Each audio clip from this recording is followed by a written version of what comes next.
دەبابە و چەند کاک ڕسوول مامەند و هەندێک لەو برادرانە بەو ئومێدە چوو بوونەوە کە لەوێ شتێک دروستکەنەوە. ئەگەر حکوومەت ڕێی پێدان حیزبێکی عەلەنی ئەگەر ناخۆیان کارێکی نهێنی بکەن و دوای ئەوەی زەمینە خۆش دەکەن بنێرن بە دوای خوا لێ خۆش بوو مامەستا برامیشە بۆی بچێتە لایەن. وەختی مامۆستا برایم تشریفی هێنا بۆ سووریا من دیتم قسەم لەگەڵ کرد و باسی ئەوم بۆ کرد کە ئێمە بە تەماین ڕێکخراوێک دروستکەین و بچینەوە کایە و بەگشتی بیر و باوەڕی کە لە مێشک مابوو دەربارەی چۆنیەتی دروستکردنی یەکێتی نیشتمانی کوردستان بۆم باس کرد. پێی باش بوو، پێی پەسەند بوو، هەتا ناوەکەشی پێ باش بوو کە بکرێتە یەکێتی نیشتمانی کوردستان و باسی ئەوەشم بۆ کرد کە ئێمە دەمانەوێت ئەوە ڕێکخراوێکی نیمچە بەرەیی بێت و شتێکی تازە بێت. هەموو ئەوشتانەی پێ باش بوو. دوای ئەوە ئێمە خۆمان لە ئەوانەی کە یەکێتیەکەمان دوای دامەزران لە بێروت کۆبوونەوەیەکمان کرد. یەکترمان دیت و من و بە تایبەتی دکتۆر فواد و کاک عادل مراد و کاک عەبدولڕەزاق بڕیارماندا کە بەڵێ ئەو ئیشە بکەین و ئێمە ئەوە کارێکی گرنگە دەبێ هەڵچینەوە لەسەر یعنی هەڵچینەوە و هەڵساندنەوە و بەرخۆدان لە کوردستان ئیعلام بکەینەوە. ئەوە جار هەندێک قسەمان کرد کە دەمانەوێت بگەڕێنەوە. من تەسریحێکمدا کە ئەو خۆم ئامادە دەکەم بگەڕێمەوە کوردستان و بە ئومێدی ئەوەی کە ئەو برادرانەی لە شاخ ماونەتەوە خۆ بگرن و نەچنە نە ئێران و بێنەوە ناو حکوومەتی عێراق و بنکەیەک بمێنێ بۆ شۆڕش. بەڵام بەداخەوە ئەوە سەری نەگرت. برادران تەنانەت برادرانی کۆمەڵەش ئەویان بە باشزانی بوو کە بچنەوە بۆ وڵات و خەباتی سیاسی خۆیان دەست پێ بکەنەوە و خۆ سازدان بکەن بۆ جارێکی تر. بۆیە ئێمە لە هەوڵی خۆمان بەردەوام بووین کە شتێکی نوێ بینەکایەوە. من خۆم بەش بە حاڵی خۆم پەیوەندیی توندم هەبوو لەگەڵ کۆمەڵە، لەبەرەوە دڵنیا بووم کە کۆمەڵە پشتیوانمان دەبێت و دەبێتە هێزی سەرەکی دانانی ئەم ئیشە. لە هەمان کاتدا باوەڕی تەواوم هەبوو بە ئەوەی کە شەهیدان عەلی عەسکەری و شەهید خالید و کاک دەبابە و کاک ڕسوول مامەند و ئەوانە بەشداری دەکەن لە هەر کارێک کە بمانوێ بیکەین. ئێمە دوای ئەوە چووینە شام. لەوێ وردە وردە بیرۆکەی دامەزراندنی یەکێتی نیشتمانی کوردستانمان گەڵاڵە کرد و منیان تەخویل کرد کە بەیانەکە بنووسم، بەیانی یەکەم بنووسم. ئەو بەیانەی یەکەمم نووسی لە چاخانەیە کۆبووینەوە بە ناوی توڵێ توڵە. ئەو کەسانی کە کارەکەمان دەست پێ کرد بریتی بوون لە کاک دکتۆر فواد، کاک عادل مراد، کاک عەبدولڕەزاق میرزا و بەندەی موخلستان. پاشەوەی کە بەیانەکەمان تەصدیق کرد پەیوەندیشمان هەبوو لەگەڵ حکوومەتی سووریا و من شخصی خۆم پەیوەندیم هەبوو لەگەڵ خوا لێی خۆش بوو سەرۆک حافز ئەسەد. ترسی ئەومان هەبوو بەیانەکەمان لە ڕۆژنامە و رادیۆ تەلەڤیزیۆنی سووریا بڵاو نەکرێتەوە، چونکە ناوی کوردستانی زۆر تێدا بوو و ئەوسا لە سووریا وشەی کوردستان بڵاو نەدەکرایەوە. پەیوەندیم کرد بە خوا لێی خۆش بوو سەرۆک حافز ئەسەدەوە، گوتی بینێرە من جێبەجێی دەکەم بۆ ئەو منارد ئەویش دای بە ئیعلامی سووری و بڵاو کرایەوە. ئەو بڵاوکراوەیە وا بدەم لە 22 مایس بوو. کۆبوونەوەکەشمان یا 21 بوو یا 22 مایس بوو. دەقی ئەو بەیانەش بەدەستخەتی من هێشتا لای کاک دکتۆر فواد ماوە. ئەو وردەکاریانە زۆرتر کاک فواد لێی دەزانێ. دیارە ئەوە بوو بە سەبەبی ئەوەی کە دوایی لەسەر ڕۆژی دامەزراندنی یەکێتی نیشتمانی کوردستان خلافمان هەبێت. ئێستا باس دەکەم چۆن بوو. ئەو کە لەوێ ئەو بەیانەمان دەرکرد من پەیوەندیم هەبوو لەگەڵ ناوەوە، پەیوەندیم کرد بە هەڤاڵانی کۆمەڵە وەختە شەهید شیهاب و برادرەکانی لە دەرەوە بوون و ئەوانیش کە یەکێک بنێرن ئەو بوو دوای کاک فەریدونیان نار کاک فەریدون عەبدولقادر لەو مدەتەدا من چووم بۆ ئەوروپا پێشتر پەیوەندیم هەبوو لەگەڵ کاک نەشیروان مستەفا ئەو مدەتە ناوبەناو نامەمان بۆ یەکتر دەنووسی ئاگاداری کاک نەشیروانم کرد کاک نەشیروان فکرەکەی پێ باش بوو هەروەها نامەم نووسی بۆ کاک کەمال و خۆشم چووم لە بەرلین کۆبووینەوە پاشەوەی کە کۆبوونەوەی کۆمەڵی خوێندکارانی کورد هەبوو لەوێ لەو کۆبوونەوەیە بەرتانیمان کرد و لە هەمان کاتدا کۆبوونەوەیمان کرد و هەواڵان کاک نەوشیروان مستەفا و کاک دکتۆر کەمال فواد و کاک دکتۆر عومەر شێخموس بوون بە ئەندامی دەستەی دامەزرێنەری یەکێتی نیشتیمانی کوردستان بەو جۆرە بوون بە حەوت لە دامەزراندنی یەکێتی نیشتیمانی کوردستاندا لەو کۆبوونەوەی ئەو خوێندکاران لەوێ یەکێک لە تاوانە گەورەکانی حکوومەتی عێراق پەکی خرا حکوومەتی عێراقی سەدامی بڕیاری دابوو ئەو کۆبوونەوەی بتەقێنێتەوە ئەو کۆبوونەوەی بتەقێنێتەوە کە خوێندکارانی کوردی تێدا بوو و لە بینایەک دەکرا کە سەدان خوێندکاری بێگانەشی تێدا بوو بێ ئەوی گوێ بدەنە ئەوە لەگەڵ کوڕێک لە کوردێک پەیوەندیان کردبوو کە جانتایەکی دەدەنێ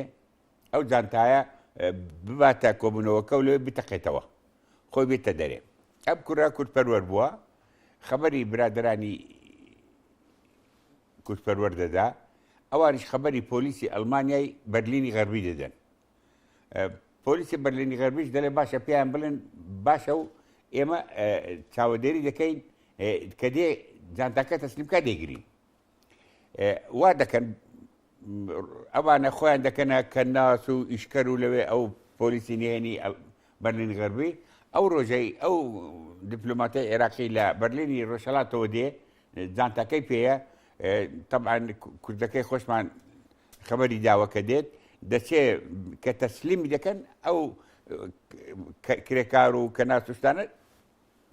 پەلاماری دەدەن و دەڵێن دەست بەرزکە دەیگرن جانتاکە دەکەنەوە دەزانن ئەوەی تێدایە دەیگرن ئەوە فەزەحەتێکی دروست کرد بۆ حکوومەتی عێراق دوای حکوومەتی عێراق زۆری لە حکوومەتی ئەڵمانیا کرد حکوومەتی ئەڵمانیا بەداخەوە ملی شۆر کرد بۆ زەختی حکوومەتی عێراق و بووە بە سەبەبی ئەوەی کە ئەو تاوانبارە بەربدرێت ئەجینا دەبووە بدرێتە یەکەم کاری تیرۆریستی ڕسواکراو بوو لە ئەوروپا کە ئەو کابرایە پێ هەڵسا بوو خولاسە لەم هینە نەجاتمان بوو لەو بەڵایە دای کۆبوونەوەمان کرد ئەوەندەی کە لەوێ بووین لە کۆبوونەوەکە هەندێک گۆڕکاری لەسەر بەیانی دامەزرێنەر کرا و ئیشەکانمان دابەش کرد و کاک نەوشیروان مستەفا ئامادەی خۆی نیشاندا کە بگەڕێتەوە بۆ کوردستان و ئەوە جار بێتە سووریا و لە پاشان بچێتەوە بۆ کوردستان بۆ ئیشکردن چونکە ئێمە بڕیارماندا بوو پاش ساڵێک لە دامەزراندنی یەکێتی نیشتیمانی کوردستان شۆڕش هەڵگیرسێنینەوە و بۆ ئەوەش کە پەیوەندیمان کردبوو لەگە برادرانی ناوەوە کە کاک فەریدون هات دەنگ و باسی برادرانی بۆ هێنا و لەوە تێگەیشتین کە برادران هەنە و ئامادەیان هەیە و دەتوان پێیان باش بوو بیر و باوەڕەکە و کە چۆش من تەنبیهیم کرد گوتم کاک فەریدون ئەگاتان لە هین بێت لە خۆتان بێت و لە پارستنی خۆتان و لە هەندێک برادێک پەیوەندیان بەهۆی ئەوانەوە پەیوەندیان کردبوو ئەم برادەرە حرەکەی ئیشتراکی عەرەبی بوو گیرا بوو جارێک هاتبوو بۆ لامان گوتم ئەگاتان لەو پیاوە بێنەوە کە ئەم پیاوە ئیعتراف بکە و ببێتە سەبەبی ئاشکرابوونتان و خۆتان لەوە بپارێزن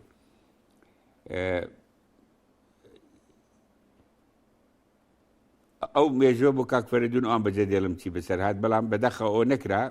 و لە ئەنجامدا ئەو برادەرەی حرەکەی ئیشتراکی عەرەبی ئیعترافی لەسەر برادەرێکی ئێمە کرد کە لەگەڵ ئەو لە عینی دایرە ئیشی دەکرد ئەو گیرا و ئیتر بووە بە سەبەبی ئەوەی کە کاک شیهاب و ئەوانیش ڕاکەن بچنە ئێران کە ڕایان کرد بۆ ئێران بەداخەوە خەبەری منیان نەدا ئەگەر خەبەری منیان دابا ممکن بوو شتێکمان بکرد چونکە ئەو سەردەما شای ئێران دەویست پەیوەندیمان پێوە بکات زانی بووی ئێمە یەکێتی نیشتیمانی کوردستانمان دروست کردووە و زانی بووی کە ئێمە ئەوە کەوتوری تەوگەر دەویست پاکانە بۆ خۆی بکات سەرهەنگێکی کورد عیسا پەژمانی نردبوو لە ڕۆماوە تەلەفۆین لەگەڵ کردم گوتی ئێمە دەمانەوێت بۆتان ڕوونکەینەوە و ئێوە خۆتان ئەو بڕیارەتان داوە و ئەوە بە ئەمریشانە بووە و وەشا ئامادەیە هاوکاریتان بکەوانە. من ئەگەر بمزانی بە کاکشی هابوو ئەوان ڕۆیشتونە بە ئێران، ئەوێ ڕۆژێ بەڕاستی کۆبنەوەکەم قبول نەکرد، قبولم دەکرد، دادەنیشتم لەگەڵ داوام لێ دەکرد ئەوانە بۆ بنێرن بۆ شام. ئەوان بە من نەگوتبوو هەتا دوای پەیوەندیشمان نەبوو ڕۆژانە و تا هەتا ئەوان دوای تەسلیم بوونەوە و جیران و ئەعدام کران. طبعا ئەو وەختێک کە جیران ئێمە حملەیەکی گەورەمان کرد بۆ کاکشیهابمان کردە زندانی ساڵ لە هەموو دنیا و لە هەموو دنیا حملەیەکی هەزاران بەرقێ و تەوقیعمان کۆ کردەوە بۆ ڕزگارکردنیان، بەڵام بەداخەوە سەدام گوێی نەدا بە هیچ و ئەعدامی کردن. کە کاک فەریدون هات ئێمە ئیتفاقمان لەگەڵ کاک فەریدون کرد کە ئەوان لە ناوە دەست بکەن بە ئیش و ئێمەش دەوردە لە شام خەڵکمان کۆ کردەوە. حکوومەتی سووری ڕێی داین کە معسکرێک دروستکەین بۆ تەدریب بە پێشمەرگە و خۆسازدان بۆ شۆڕشی نوێ و هینیشی داینێ یارمەتیش بە ئەوە. هەر ڕاستەکەی پێویستە ئەمەش بڵێم کە من پێشتر پەیوەندێکم هەبوو لەگەڵ لیبیەکان، جارێکیان داوەتیان کردم کە چوون بۆ ئەوێ ماڵیان ئەوە بێت و هینیان گوتیان ئامادەین یارمەتی بدەین و دەزانین تۆ دەورت چ بووە لە حەرەکەی کوردی و چەندی پارە دەوێت دەدەینێ. گوتم وەڵڵی سوپاستان دەکەم، ئێستا من هیچم ناوێ، بەڵام ئەگەر ئیشمان کردەوە دەستمان بەکار کرد ئەوە من هەوڵ دەدەم کە بێمە لای ئێوە داوای یارمەتیتان لێ بکەم. کە دەستمان بە ئیش کرد چوون بۆ لای گوتمەوە دەستمان بە ئیش کردەوە و یەکی تیمان داناوە و گوتیان باشە چەندت دەوێ، هەزار ڕەحمەتی لێ بێ وەزیری جەنگەکەیان گوتی، من گوتم 50,000 پاونی لیبی کە دەیکردا ئەو وەختە زیاتر لە ینی ئەوەندەی دیناری عێراقی. گوتی باشە ئەمریکی دەرکرد بمان دەنێ و ئەوەل هینیان داینێ، ئەوە سەرچاوی مالیمان بوو. مەرحوم حافظ ئەسەد گوتی چەکتان دەدەینێ، ئەوە چەکیشمان بوو. ماوە تەئیدی سیاسی دەولی. من دەمەوێت ئەوەش بژێڕمەوە تەئیدی سیاسی دەولی پێش تەوابوونی شۆڕشی کورد کە لە سەرەبەری تەواوبوون بوو ئیتفاقی جەزائیر کرابوو. پریماکۆف کە دوای بوو بە سەرۆکی وەزیرانی رووسیا داوای کرد من لە قاهرە بووم، هاتمە بێروت بۆ دیتنی، پێی گوتم گوتی ئێمە دەوڵەتی سۆڤێتی بڕیارمان داوە کە سیاسەتی خۆمان بگۆڕین و دۆستایەتی بکەینەوە لەگەڵ کورد و یارمەتی کورد بدەینەوە وەکو جاران، بەو شەرتێ ئێوە شۆڕشەکەتان داوام پێ بکەن با نەبرێتەوە. پێیان خۆش نەبوو شۆڕشی کورد ببرێتەوە. دیارە من ئەو خەبەرم گەیاند بە سەرکردایەتی شۆڕشی کوردستان و وەخت تێپەڕی بوو. دوای ئەوە من پەیوەندی هەرما بە لەگەڵ پریماکۆف، پێم گوتم ئەوە ئێمە خەریکین یەکێتی نیشتمان کوردستانمان دروست کردووە، خەریکی خۆمان ساز دەین بۆ شۆڕشی داهاتوو، دەمانوێت لەگەڵ ئێوە پەیوەندیمانە بە. گوتی باشە. پاش ماوەیەک سەفەرێکی بەنهێنی بۆ ڕێخستم بۆ مۆسکۆ. چوومە بەرلین کە لە بەرلینی ڕۆژهەڵاتەوە بێن، هاتن لە بەرلین ڕۆژهەڵاتەوە منیان برد بۆ مۆسکۆ بە دزی. لەوێ لە هینێک داچایەک لە دەرەوەی شاردایان نام، مەسئولەکانی حیزبیم دیتن، سیاسەتی خۆمانم بۆ باسکردن کە ئێمە بە تەماینە شۆڕش بکەینەوە و ئەوە یەکێتی وایە و تازەیە و دەستمان کردووە بە تەنزیماتی لە ناوەی شار. پێی خۆش بوو، پێیان خۆش بوو، پێیان گوتیان باشە ئێمە یارمەتیتان دەدەین بە شەرتێک ئەو یارمەتیە نهێنی بێت، بە شەرتێک سەدام نەزانێت. ئێمە ئامادەین پەیوەندیان لەگەڵ کردین و ئێمە لە بەرلی لە بەیروت یەکێکیان پێ گوتین سۆڤێتیەک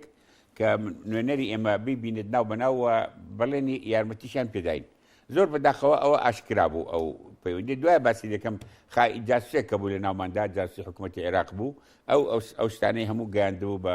حکوومەتی عێراق هەم ئەوەی لیبیەکانی گەیاندبوو هەم ئەوەی سۆڤێتەکانی گەیاندبوو. ئیتر ئەو هەوڵەشمان سەری نەگرت بەهۆی ئەو خیانەتی ئەو کابرایەوە، بەڵام دیسان دەستمان کردبوو بە کارکردن. من پشتیوانم زۆرتر جەبهەی شەعبی تەحریری فەڵەستین بوو کە سەرۆکەکەی خوا لێی خۆش بوو دکتۆر جۆرج حەبەش زۆر دۆستم بوو و من پێشتر لەگەڵ ئەوان 2 ساڵ ئیشم کردبوو، ڕوتبەی ملازمم هەبوو لە ناویاندا و ئەو بەڕاستی زۆر بە گەرمی هات بە پیرمانەوە و گوتی من هەموو نەوع یارمەتێک دەدەم، حتا گوتی من یەکێتی نیشتیمانی کوردستان بە جەبهەی شەعبی کوردستان حساب دەکەم، چۆن جەبهەی شەعبی لە فەڵەستین بە نرخە لای من یەکێتی نیشتیمانی کوردستانی لە کوردستان وەکو جەبهەی شەعبی وابێت حساب و نرخی بۆ دەکەم. ئەو هەوڵەش گوتی من ئامادەمە یعنی بۆ تەدریب بۆ چەک ئەو شتانەی کە بتانەوێت بەسەر چاو یارمەتیان دەدەم. جارێکیش دەچێتە بەغدا بە حکوومەتی عێراق دەڵێ ئێوە لەگەڵ کورد حەقە باش بن و یارمەتی کورد بدەن و بۆ ئەوەی کورد مافێکی هەبێت و ئەو حکومە زاتیەی دەڵێن ببێتە ڕاستەقینە و پێیان دەڵێ ئەوە من جەلال دۆستمە هاتۆتە لام پێی گوتومە کە ئەگەر حەق بدەن باشە نەیدەن پاش ساڵێکی کە شۆڕش دەست پێ دەکەنەوە. سەدام پێکەنی بوو گوتبووی وەڵڵا تطلع نەخلە براسە ناتوانێت 6 کەس بەرێتەوە شاخ. ئەو بابەیان مرد جاچکە بتوانن ئەوان لە کوردستان شۆڕش بکەنەوە. یعنی ئەگەر دارخورما ممکن لە سەری شین بێ سەری جەلال، بەڵام ئەوەی کە 5-6 کەس بەرێتەوە جاچکە بۆ شاخی کوردستان خەونەوە. ئەو جوابەکەی ئەو وابوو لەبەرەوە ئەو هەوڵەش کە دکتۆر جۆرج حەبەش دای سەری نەگرت. ئێمە تەبعاً کە دەستمان کرد بە پاشی گرتنی شەهید شابوو ئەوان دەستمان کرد بە پەیوەندی لەگەڵ سەرکردایەتی ناوە. ئەو وەختی سەرکردایەتی کۆمەڵە سەرکردایەتی تازە هاتبوو، کاک شەهید ئارام مەسئولیان بوو، ئەندامەکانی چالاکی مەلا بەختیار بوو، ئازاد هەورامی بوو، شەهید ئازاد هەورامی بوو و کاک سالار. ئەمانە کاک بەختیار و کاک سالار دوای هاتنە دەرێ، وەڵا شەهید ئازادیش هاتە، کاک ئارامیش هەموویان هاتنە دەرێ. دەستیان کرد ئەوانیش بۆ چالاکی. شەهید ئارام یەکەم کوڕاسی یەکێتی نیشتیمانی کوردستان بۆچی الاتحاد الوطنی کوردستانی لماذا تەرجمەی کرد بە کوردی و لە ناو وڵات بڵاوی کردەوە و ئەوانە بەڕاستی دەورێکی باشیان بوو لە دروستکردنی دوو شت. یەکەمینیان لە دروستکردنی ڕێخستن لە ناو یەکێتی لە کوردستاندا بە ناوی یەکێتی نیشتیمانی کوردستان، دوو لە دروستکردنی مەفرەزەی چەکدار کە یەکەم مەفرەزە لە هەڵەبجە هاتە دەرێ. ئەو وەختە شەهید شەوکەتی حاجی بەشیر و کاکە حەمەی حاجی مەحموودی کە ئێستا سکرتێری حیزبی دیموکراتی سۆسیالیستە و کاک حامیدی خۆمان کە ئێستا الحەمدوللا زیندووە و کاک عەلی و مەجموعەیەک لە ئەوانەی کە ماون وازەم هەر ئەو چوارانە لە ئەوانی تر شەهید بوون. ئەوان یەکەم مەفرەزە بوون. لە ئێمە مەفرەزەی لە کوردستان لە ئێران لە هینی شۆناردمانەوە مەفرەزەی شەهید ئیبراهیم عەزۆ و هەروەها دوای ئەوانیش کاک بەختیار و کاک سالار و ئەوانش دێنە دەرەوە، کاک مەلازم عومەر و ئەوانش هەموو دێن وردە وردە مەفرەزەی بچکۆڵەیان دروست کردەوە. لە هین لە پاشان کاک عومەر دەبابە و کاک ڕەسوول مامەند و کاک خالید هاتنە دەرێ. پێشەوەی بێنە دەرێ من نامەم بۆ نووسی بوون بۆ هەرسێکیان، پێم گوتبوون ئەوە شۆڕش دەکەینەوە و پێویستە ئێوە دەوری خۆتان بین و ئێوە پیاوی تێکۆشەر و ئەوانش هەمویان دەربەدەر بوون، نەفی بوون لە جەنوب، هەرسێکیان دێنەوە و شەهید سەعدی گچکە و سەید کاکە و ئەوانەش هان دەدەن لەگەڵ خۆیان دێنە دەرێ، بوون بە هێزێکی گەورە. جەماعەتێکیش لە برادرانی عشێرەتی ئاکۆ ئەوانیش هاتبوونە دەرێ و ژمارەی چەکدار زۆر بوو مەنگۆڕەکان هاتبوونە دەرێ وای لێ هات کە برادران دڵیان خۆش بوو کە ئیتر ئینشاڵڵا زوو شۆڕش پەرە دەسێنێ ئێمەش لە دەرەوە پلانمان دانابوو کە هەڤاڵان بنێرینەوە لێرەدا بەڕاستی ئەو هەڤاڵەی کە دەوری ڕێخستنەوەی هاتنەوەی برد دیت کاک نەوشیروان مستەفا بوو کاک نەوشیروان مستەفا قەدیم لە کۆنەوە دۆستی من بوو وەختی کە یەکێتی دامەزرێنامە بوونوسی بە گەرمی بە پیرەوە هات کە چوین بوو بە ئەندامی سەرکردایەتی دیسان ئەندامەزرێنەر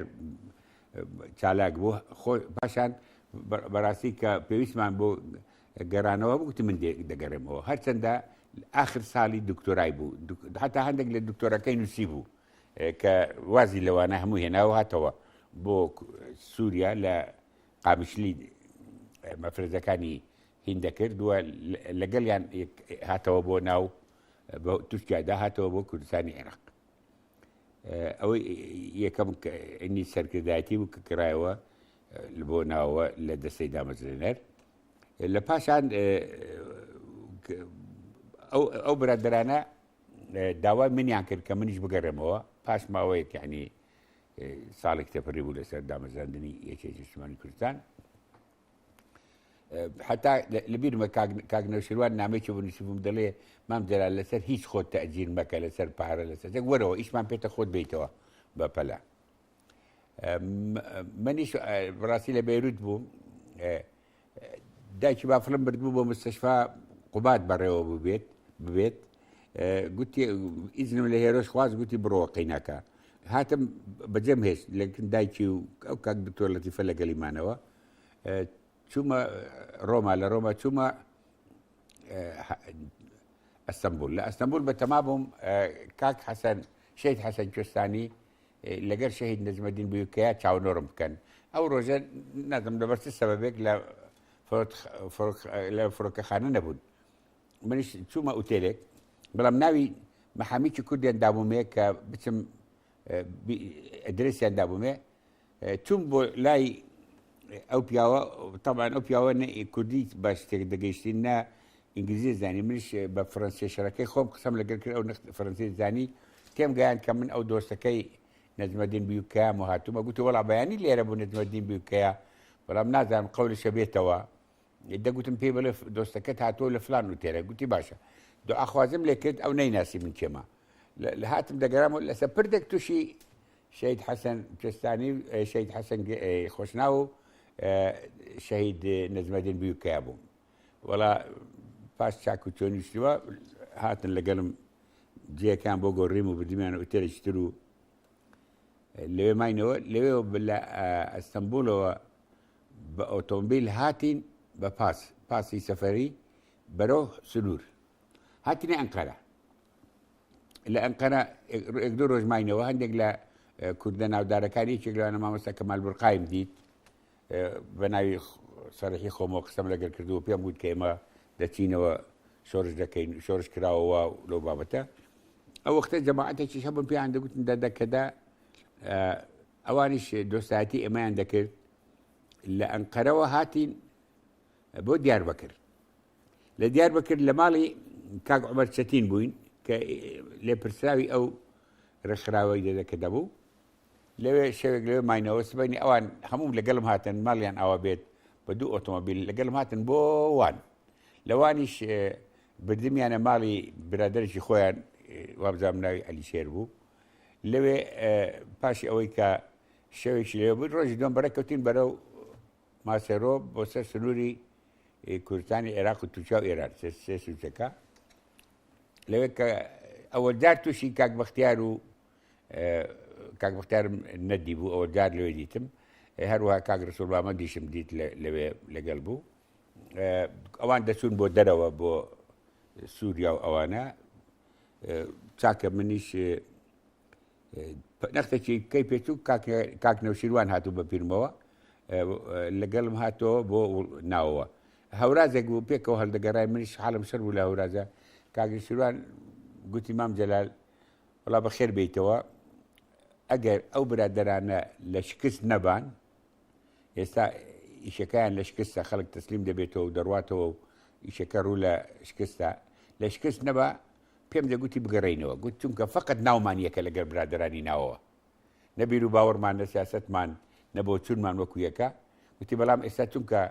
ئەوە لە شکستن دەبێت لە ناویان بین لە شکستە نابێ ئێمە میلەتی خۆمان و برادرانی خۆمان بەجێبێڵین باشە سەرچاو هاتینەوە لە هاتینە سەر ئەو شاخەکە خوار بووینەوە هاتینەوە ناو سنوور سێ سنوورەکە کە دوای ناوێنە نابوو دۆڵە فشە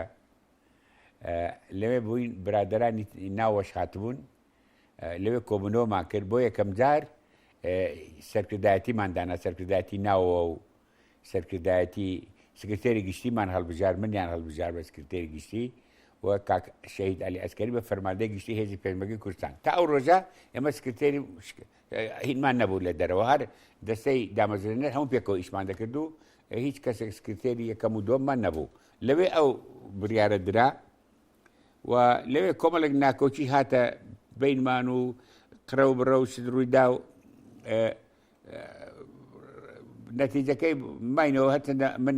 لە لانی کاگنەشیروانم گرت من و کاگنەشیروان بووینە یەک بەرە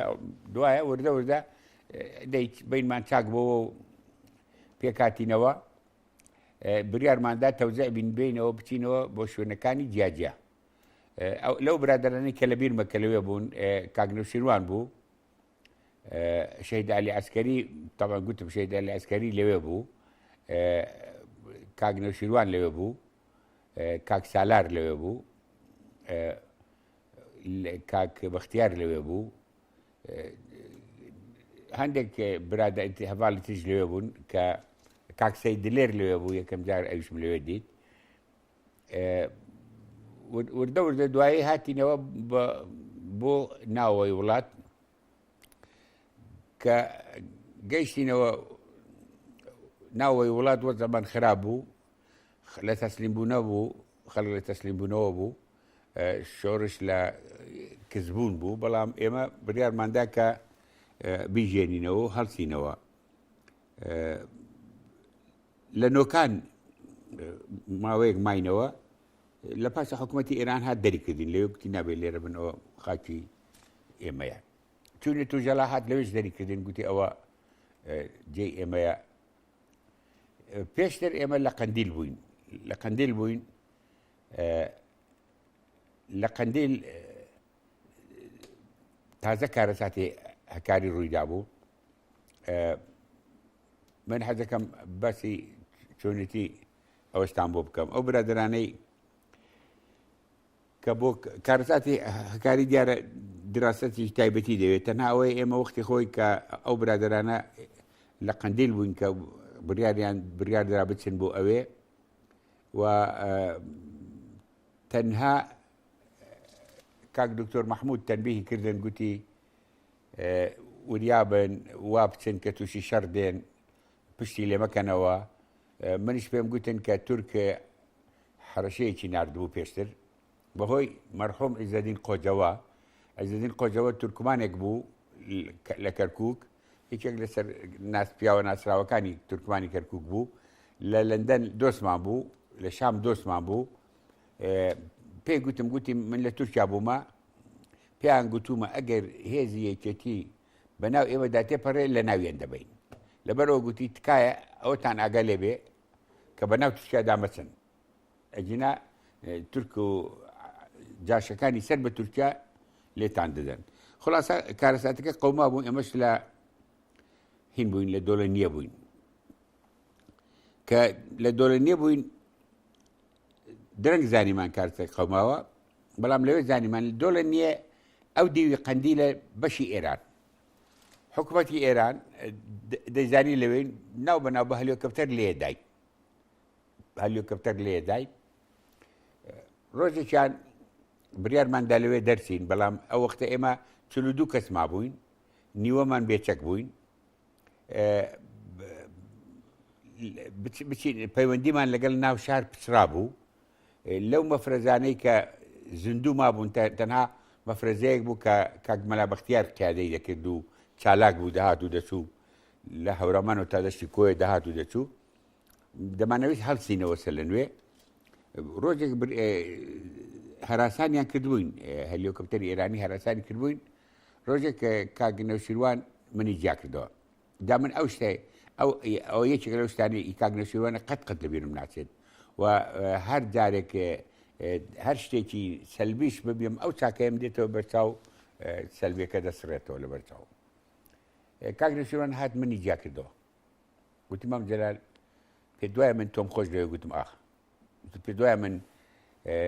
پەرۆش میپاراستنی تۆمە گوتم بڵێ دەوتی قسەیەکم هەیە مام جەلال هەتا ئێستا سەرکردەکانی شۆڕشەکانی کورد لە دەروەی وڵات مردوون یەکێک لە سەرکردەکان لە ناوە نەمردووە هێنایەوە لە زمانی شێخەکانی تورکیا و شێخەکانی نەهری و شێ مەحموود و خوا لێ خۆش بوو جەنەڕال ملا مستەفا وانە وتی با ئێمە من و تۆ لە خاکی کوردستان بمرین وتی با ئێمە وڵاتەکە چۆل نەکەین شتێ بەجێ برمرێ لەسەر فلان گرت مام جەلال شەهید بوو لەسەر فلان گرت نەوشیروان شەهید بوو ئەم هینا با بکەین بە نەریتێک بۆ کورد کە سەرکردەکان لە شکانە بەجێ نایڵن منی گوتم وەڵڵاهی ماڵت ئەوە بێ وەڵا زۆر زۆر پێ باشە قبوڵم کرد ئیتر بڕیارمان دا بینەوە ناو وڵات هاتینەوە ناو وڵات بەسەر قەندیلە هەڵگەڕان ڕۆژێک لە بەیان تا ئێوارەی هەتا سەرکەوتین چونکە بەفر بوو بەفرەکەمان شکان تا گەیشت لەسەر شاخی قەندیل و بۆ یەکەم جار لەسەر شاخی قەندیل دیتم ئاگر دەکرێتەوە لەسەر بەفر نەمدی بوو پێشتر لەسەر بەفر ئاگر بکرێتەوە چیلکە و شتیان پیا کرد و لەسەر بەفرەکە ئاگرێکیان کردەوە خۆمان پێ گەرم کردەوە لە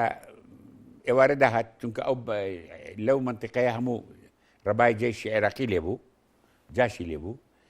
دەبووە تاریک دابێ ئینجا ئێمە بینە خوارێ ئیتیجاکەمان بەرەو دۆڵی خێڵاب بوو هاتینە خوارە نەختێک ڕۆژی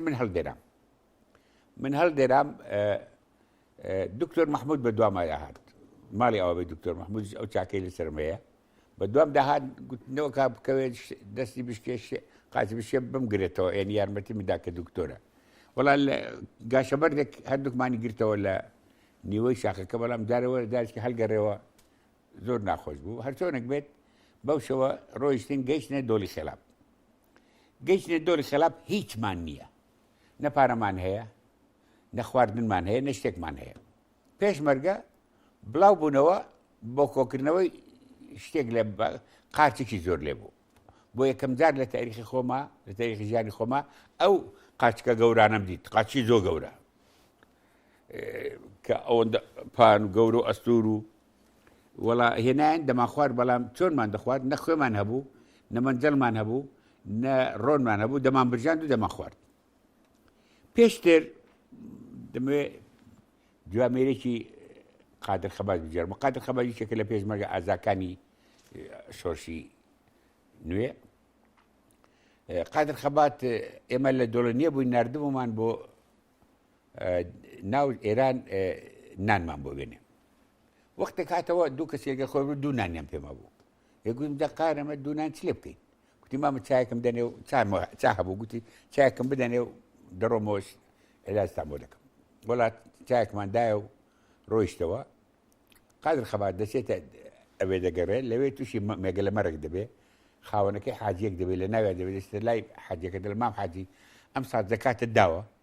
دەڵێ ناوەڵڵا دەردە باشە وەڵی ئەمە پێشمەرگەینەوە ئەو مام جەلال لەو شاخەیە و گوتی وەڵای گوڕۆ لە حەقی چواردە مەرە تێبڕۆ هەڵبژێرە چواردە حیوان هەڵبژێرە قادر خەبات ناکاتە نامەردی چواردە مەڕ و بزن و ئەوانە هەڵدەبژێرێت و وەرە بە تاقی تەنێ لە نزیک شنۆوە ئەوە بێنە بۆ دۆڵ خێڵاب بەو شاخ و داخانەدا ئەو زۆر هونەرە بەڕاتی ڕۆژی دۆم بوو ئێمە لەوێ هەرەوە بوو دیتمان قادر خەبات بەخۆی بە چواردە سەرمەڕ و بەرخەوە پیا بوو وەڵا پێمان گوت دەقادر چی بکە گوتی مترسێن ئەوە منتقەی خۆمە ئێستا هەموو شتا بۆ پەیاکەم وتی ئێمە شتمان شاردۆتەوە کون و کلەبەری ئێرە پێدانم وەڵا دیسان چایەکماندایە و ڕۆیشت گەڕا لەو کنوکە لە بەرانە خۆی دۆزیەوە، منزەلی دۆزیەوە، قاپی دۆزیەوە، تفەنجی دۆزیەوە، فیشەکی دۆزیەوە، ئەنواعیشتی لەو بابەتان دۆزیەوە، هاتەوە وەڵا خەنی بووین لە چای قادر خەبات مەڕمان سەر بڕی بە قاچک لێمان ناو خواردمان. چەند ڕۆژێکی پێچوو زۆر ماینەوە لەوێ گوتمان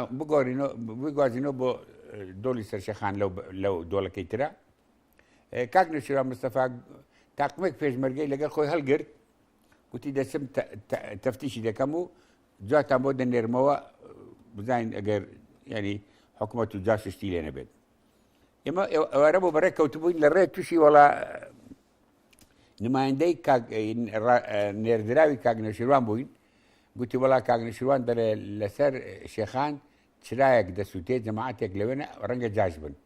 لەبەر ئەوە بگەڕێنەوە. گەڕاینەوە، بەڵام قادر خەبات دیسان بە کاک نەوشیروان دەڵێ کاکەنەوە ئەو دووربینەی ملتم بدەیە، من دەچم تەفتیش دەکەم بزانم ئەوانە چێنە. وەڵا قادر خەبات دووربینەکە وەردەگیرە کاک نەوشیروان دەچێت تەماشا دەکا، ئەوانە پێشمەرگەی خۆمانن، شەهید مەولود و ئەوانن، ئەحمەد مەولود و ئەوان، وەڵا بەسەریاندا دەت سەلام عەلەیکوم هەمووتان عەلەیکوم سەلام قارەوە چ دەکەی لێرە؟ دەڵێ دەنگ مەکەن وەڵاوە کاک نەوشیروان و مام جەلال و ئەوان لێرەنە لەو دێون و ئێستا دێنە ئەو چاو ئەوان چواردە کەس بن بە چەکەوە. ئەو زۆر هێزێکی باش بوو ئێمە، چواردە پێشمەرگەی چەکدارمان دۆزیەوە، ئەمە مەولود ئەوانش پیاوی زۆر ئازا و تێکۆشەر بوون. وەڵا چووینە سەر شێخان دۆڵەکەی تر، ئەحمەد مەولود و ئەوان گوتبوویان وەڵا من شەهید ئەحمەد مەولود گوتبووی من ئەوە بەدەستی بەتاڵ نایم بۆ لای مام جەلال و کاک نەوشیروان، دەچم ڕاوێ دەکەم حیوانی دەکوژم و ئەنجا دێم. چوو بە ڕاوی کردبوو ڕەوێکی کوشت بوو. وەڵا هاتن بەخۆ بە ڕێویەوە هاتن بۆ لامان و لە بن گوێزەکانی دانیشت بووین بە دیداریان شاد بووینەوە و لەوێ پەیوەندیمان کرد بە ناوەوە کێ بە شەهید حەسەن کوێستانی. شەهید حەسەن کوێستانی مەسئولی ڕێخستنی کۆمەڵە بوو لەو مەنتیقەی لە گەڵاڵە و لە ئەو جارە. وەڵا ماڵی ئەوە بێت شتی بۆ ناردین، ئارد و برنج و ڕۆن و خوا لێ خۆش بۆ حاجی محەممەدی باوکی قادر خەباتیش کە زانیبووی من لەگەڵم یەک منزەلی گەورە پڵاوی بۆ ناردبووین پڕی کردبوو لەسەر مریشک و ئەوانە سەرەکەی پڕ کردبوو، ئەویش نەعمەتێکی گەورە بوو. لەوێ بووین ڕۆژێک تەماشامان کرد گردەکەی بەرامبەرمان خەڵکی پێوەیە، پیاوی پێوەیە. کاک نەوشیروانیش چەند پێشمەرگی هەڵگر گوتی بچم بزانم ئەوانە چێنە تاقیق بکەین. وەڵا هاتەوە گوتی وەڵای ئەو کوردە قەت نامرێ، گوتمان بۆ کۆرە گوتی ئەوە چل کەس هاتوونە پارەیان وەرگرتووە هی تعویزات یەکی نازام هەزار دیناری خستە گیرفانیانەوە هاتوون دەڵێن دەبینە پێشمەرگە، هیچیشمان لە ئێوە ناوێ، پارەمان هەیە بۆ خۆمان تفەنگ دەکڕین و پارەی چەند مدەتیشمان پێی دەژین و گوتمان دەباشە خۆ بەخێر بێن. ئەوانیش هاتن، وەڵا زۆر بووین ئیتر وردە وردە هاتینە قەندیل. هاتینە قەندیل باسی کارەساتی هەکاریمان ویست بوو، زۆر بێتاقەت بووین، پەیوەندیمان بەڵام پەیدا کردبەوە لەگەڵ ناو بێ پارە بووین. لەو شاخە ناو بە ناو لە کۆچەرەکان سواڵێکمان دەکرد. ڕۆژێکیان پێشمەرگە هاتن گوتیان دوو گەنج هاتوونە دەڵێن ئێمە بەس لای مام جەلال خۆمان ئاشکرا دەکەین، بەممان بەنە لای مام جەلال. گوتم بڕۆ بابێن. وەڵا دوو برادەرکە هاتن، یەکیشیان گوتی من ناوم دکتۆر جەعفەری شەفیعیە، دکتۆرم، کۆڵێکی دەرمان پێ بووتی بیستمە ئێوە لێرە بێ دکتۆر بێ دەرمانن ئەوەم بۆ هێنان بەخێر بێن. ئەوی تریشیان گوتی من ناوی ئەسلەکەم ساعیدی وەتە دۆستە، ئەو مامۆستا برایمەی خۆمان کە ئێمە ناومە لێ مامۆستا برایم. ئەویش کۆڵێک دیناری پێ بوو، 5,000 دیناری هێنا بۆ گوتی کۆم کردوێتەوە لە معاشی خۆم و لە ڕێژ بیستمە وەزەتان خراپە، خانووێکم هەیە لە سنە ناردومە بۆتان بفرۆشن. گوتمان ماڵت ئەوە بێ. وەڵا ئیتر دکتۆرمان هەبوو لە حەقەتدا، دکتۆرێکمان هەبوو، دکتۆر خدر بوو، دکتۆر خدری مەلا مەعسووم، ئەوی ئێستا ڕئیسی جامیعەی کۆیە، جانکۆی کۆیە، دکتۆر خدر لەگەر شەهید سەید کەریم چووبوونە دەرەوە بۆ جەولە نهاتبوونەوە ئێمە ژوانزانی فەوتاون دوای پەیدا بوونەوە نەفەوتابوون شکر بەڵام ئەو دکتۆرەمان بۆ پێیابوو دکتۆرێکی زۆر ئیشکەر و باش بوو و زۆر خزمەتی کردین زۆر پێ هەروە مامۆستا برایمیش ناوم لێنانێ چیان دکتۆر عەزیز و چیان مامۆستا برایم و گوتم بڵێن ئەوە خزمی مام جەلالن خەڵکی خانەقینن لەوێەوە هاتوونە لە ئێران خوێندویانە بۆ ئەوەی دان پۆشین زۆر چاکە ئەوانیش هاتن و باش بوو سەرکەوتنێکی ئێنی پارەمان بوو ئێجا ئێمە کە لەسەر سێ سنوورەکە بووین چەکمان بۆ هاتبوو چواردە دۆشکامان بۆ هاتبوو بە فەرزەیەکمان نرد بچی بهێنێت جاشەکانی کوردی تورکیا کە بوون کەمینێکی نەدا بوونەوە شەهید حەسەن خۆشناو و ئەوانیان شەهید کرد و هینەکان لێ خواردن بردیان و ئەو سەردەمە ئەو ینی عەشایری کوردی تورکیا بەشی زۆریان لە زیاتی یارمەتیمان بدەن دوژمنایەتیان دەکردین شەهید حەسەن شەهید بوو نەجمەدین بیوکاش کە ئەو برادەرە بوو کە چەکی بۆ دەهێناین لە سووریاوە دەیهێنا بە تورکیادا بۆ لامان هەتا دوای سەرکەوتنی شۆڕشی ئێرانیش مابوو زۆر جاری چەکی بۆ هێناین دوایی بە گیرا لە زیندانی دیاربەکر کوشتیان ئەوی شەهید بوو لای ئێمە ناویش سەلاح بوو ئینجا کە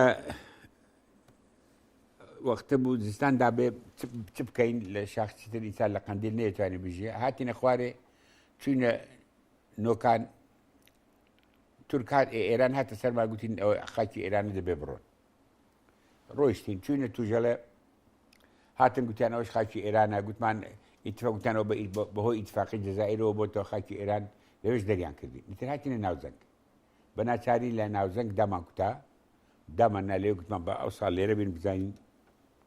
خوا چی دەکا بۆ ساڵی داهاتوو هیچمان پێ نەبوو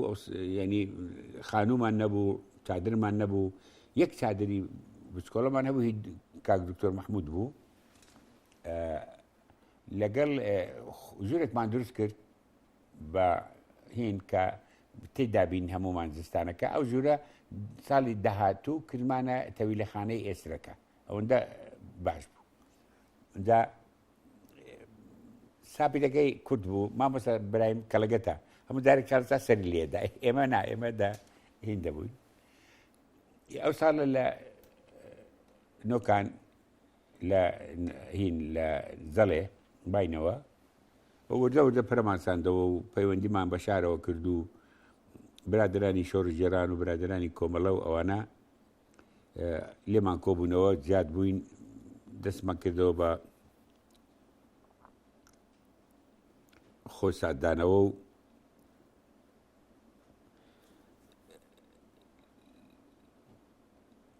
سەروبەری شۆڕشی ئێران بوو لە شۆڕشی ئێرانە یەک شتەیە خەونە لازمە بۆ دامگەرمەوە لە شاخی قەندیل بووین ڕۆژێکیان چوخا محەممەدی مەنگۆر هات بۆ لام من دایکم مەنگۆرە لەبەرەوە پێم دەڵێن خاڵ خوارزە چوخا محەممەد گوتی خوارزە خەبەرێکی خۆشم بۆ هێناویت تم یەخوا بە خێر بێ خاڵ داژ گوتم هینەکە چییە خبەرە خۆشەکە گوتی شا دەڕوە شا لە تۆپڵەی قووەت و عەزەمەتێتی و تازە کارتەر هاتۆ بە پیریەوە و لەوێ و دنیا شاد وەکو هین تەڕەتین تێ دەکرد گوتی بەسەری تۆ خەونم دیوە مەلایەکەیە ئەو خەونەم بردوتە لای گوتوویەتی دەڕوە گوتی وەختی خەونیشم دیت بە مەلا مستەفاوە بۆ ئەو مەلایم گێرایە گوتی مەلا مستەفا ئیشی تەواو بۆ گوتی دوای فعلەن شۆڕشەکەی تێکچوو گوتی ئەو جارەش گوتێتی شا دەڕوە باش یا خەوا بێ ئێمە تەبعاً لەو سەروبەرەینە پاش مدەتێک مزاهەرات دەستی پێکرد لە تەورێز و لەوانە دوای لە ئێران هەتا نیهایەتی ساڵەکە خۆڵاسە شا ڕۆیشت شا ئێمە کە لە شاخ بووین دەمەوێت ئەوتان پێ بڵم کە لە قەندیل بووین و دوایەوەی مامۆستا برایم و دکتۆر عەزیز هاتن بۆ لامان پێویستیمان بەوە بوو بە باشمانزانی پەیوەندی بکەین بە خوا لێی خۆش بوو ئایەتوڵای خومەینی. ئایەتوڵای خومەینی لە نەجەف بوو. ئێمەش هەستاین کاغەزێکمان نووسی فارسیە چاکەکەی مامۆستا برایم و دکتۆر عەزیز بە ئیمزای من ناردمان بۆ ئەو خوشکە سەفیەی ئێستا مەسوولی مەکتەبی شەهیدانە. ئەو خزمێکی هەبوو بەهۆی ئەوە گەیاندیە ئیمام خومەینی کە کاغەزەکەمان گەیشتە ئیمام خومەینی. ئیمام خومەینی داوامە لێکرد گوتمان ئێمە پێزی پێشمەرگەینە لە ژێردەستی ئەمری جەنابتین چ دەوێت لە ئێران دەیکەین. گوتم هیچ مەکەن تەنها پرسیارێکی حوسێن عەلی منتەزەرین بۆ بکەن. مەرحوم شێخ حوسێن عەلی منتەزەری نەفی کرابوو بۆ سەقز. گوتی سۆراقێکی ئەوم بۆ بکەن. سۆراقمان بۆ کرد و بۆمان ناردەوە و پەیوەندیێکمان پەیدا کرد لەگەڵ ئیمام خومەینی. دوای کە چۆ پاریسیش وەفدێکمان نارد بۆ لای کە بریتی بوو لە کاک دکتۆر فواد و کاک عادلمراد و لەوێ پەیوەندیمان پیا کرد دوای چوونە خزمەتی. تەنها نیهایەتەکەی دەمەوێت بەوە بنێم سڵاو بنێرم بۆ دامەزرێنانی یەکێتی نیشتیمانی کوردستان بە تایبەتی لە پێشەوە سڵاو دەنێرم بۆ کاک دکتۆر کەمال فواد و کاک عادلمراد کە هەردووکیان ئێستا بەداخەوە نەخۆشن لە دوو نەخۆشخانەی ئەڵەمانیا گیرساونەتەوە و هیوای سەر چاکبوونەوە و خۆشیان بۆ دەکەم و دڵنیان دەکەم کە ئەو پەیامەی ئەوان خەباتیان بۆ کرد بەردەوامە هەڵگرەکانی چورن لەسەر درێژەدان بە خەباتەکە هەتا دەگاتە سەرکەوتنی نهایی و بە دوای ینی ڕێبەری کاروانەکە دەکەن تا دەگاتە منزڵ. دەمەوێت سڵاو بنێرم بۆ کاک دکتۆر فواد و کاک عەبدوڕەزاق میرزا کە دوو لە دامەزرێنەرانی دەستەی یەکەمی یەکێتی نیشتیمانی کوردستانن و ئێستا وەکو سەربازی گومناو کار دەکەن، یەکیان لە پەرلەمان و یەکیان لە کاروباری پەیوەندیەکانی دەرەوە. دەمەوێت سڵاوی گەرمیش بنێرم بۆ کاک نەوشیروان مستەفا و کاک عومەر شێخموس کە دوو سەرکردەی دلێر و بەپەرۆش و تێکۆشەری یەکێتی نیشتیمانی کوردستان بوون و چەندین ساڵ هەردووشیان لە ڕیزی یەکێتی و لە پێناوی یەکێتی خەباتێکی زۆریان کرد و دەستێکی دەوری خۆیان هەبوو لە هەڵسانەوەی یەکێتی نیشتیمانی کوردستان،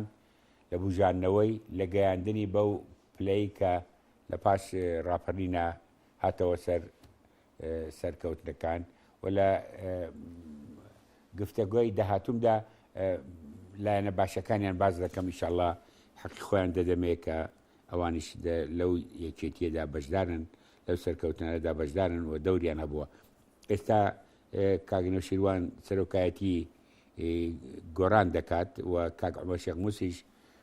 لە ئەوروپا لە سویدا دەخوێنێت مامۆستایە و هەر دۆستی یەکێتیە، هەر پشتیوانی یەکێتیە. سڵاوی گەرم لە هەردووچان دەکەم کە دەوریان بووە لە یەکێتی و ئێمە لە ناو یەکێتیدا جەماعەتێکی بۆ فاین چاکەی ئەو کەسانەمان لەبیر ناچێت کە ڕۆژێک لە ڕۆژان دەوریان بووە لە یارمەتیدان و سەرخستنی یەکێتی نیشتیمانی کوردستان. هەڤاڵینە ئەو یەکێتی ئەو ڕۆ دەیبینێت سەدان هەزار کەس لە یادەکەیدا شادی و خۆشی دەردەبڕێت و ئەو هێزە گەورەی هەیە کە لە عێراق و لە کوردستان دەوری دیاری هەیە. ئەم یەکێتیە بەم شێوەیە دەستی پێکرد بە چوار کەسەکەی چاخانەی تورێتۆلە، لە پاشان هی بەرلین، لە پاشان هەڤاڵانی کۆمەڵە لە ناوەوەی شار، لە پاشان هاتنە دەرەوەی شەهیدان کاک عومەر و کاک عەلی و کاک خالید و کاک ڕەسوول مامەد و هەموو برادرانەی کاک سعدی گچکە و ئەوانە. ئێنجا ئینشاءڵڵا لە حەڵقەکانی داهاتوودا نەختێکی کە بیرەوەریەکان دەڵێم وە هەندێک لە ڕاستیەکانیش ئاشکرا دەکەم کە لەو شتانەی کە نەزاندراوە لە نهێنیەکانە چ پەیوەندیەکانی ناوە چ پەیوەندیەکانی دەرەوە و چ دەوری یەکێتیش لە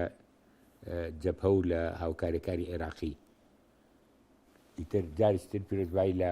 هەموو هەڤاڵان و لایەنگرانی یەکێتی نیشتیمانی کوردستان دەکەم، پیرۆزبایی لە خەڵکی کوردستان دەکەم پیرۆزبایی لە هەموو کەسانە دەکەم کە ڕۆژێک لە ڕۆژان دەوریان بووە لە یەکێتی نیشتیمانی کوردستاندا و سوپاسی چاکە و پیاوەتیەکانیان دەکەم و تەمینیان دەکەم کە یەکێتی چاکەی لەبیر ناچێت. ئێمە هەروەکو حیزبی شەهیدان و کۆڵنەدان و سەرکەوتن و پێشکەوتنین ئەوهاش حیزبی وەفا و چاکە پێزانین و تەقدیری تێکۆشەرانین.